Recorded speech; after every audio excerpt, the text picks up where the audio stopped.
આમોદ શહેર તેમજ તાલુકાના કોંગ્રેસના હોદ્દેદારોને કાર્યકર્તાઓ દ્વારા જમ્મુ કાશ્મીરના પહેલગામ આતંકવાદી હુમલાની નિંદા કરી ભારે વિરોધ નોંધાવ્યો છે। ભરૂચ જિલ્લાના આમોદ મામલતદારના ગેટની બાજુમાં ડોક્ટર બાબા સાહેબ આંબેડકરના સાનિધ્યમાં જમ્મુ કાશ્મીર ખાતે આતંકવાદીઓ દ્વારા અંધાધૂંધ ગોળીબાર કરતા કેટલાક લોકોએ પોતાનો જીવ ગુમાવ્યો છે। એવા જીવ ગુમાવનારા દિવંગત આત્માઓને શ્રદ્ધાંજલિ સમર્પિત કરવા કાર્યક્રમ રાખવામાં આવ્યો હતો। જે કાર્યક્રમ અંતર્ગત વિવિધ લખાણવાળા બેનરો અને પ્લેકાર્ડ હાથમાં રાખીને વિરોધ કરવામાં આવ્યો છે। આમોદના મુસ્લિમ અગ્રણીઓ સહિત આમોદ તાલુકા કોંગ્રેસ સમિતિ પ્રમુખ તથા આગેવાનો, કોંગ્રેસના હોદ્દેદારો અને કાર્યકર્તાઓ મોટી સંખ્યામાં ઉપસ્થિત રહ્યા હતા।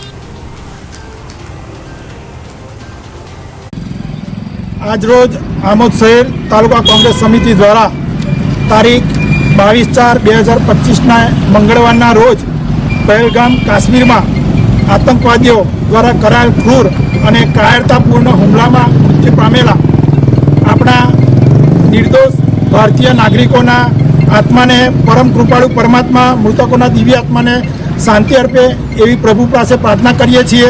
તેમજ તે હુમલામાં ઈજાગ્રસ્તો જલ્દી સાજા થાય તેવી પ્રભુના ચરણોમાં પ્રાર્થના કરીએ છીએ ને શ્રદ્ધા સુમન અર્પણ કરીએ છીએ।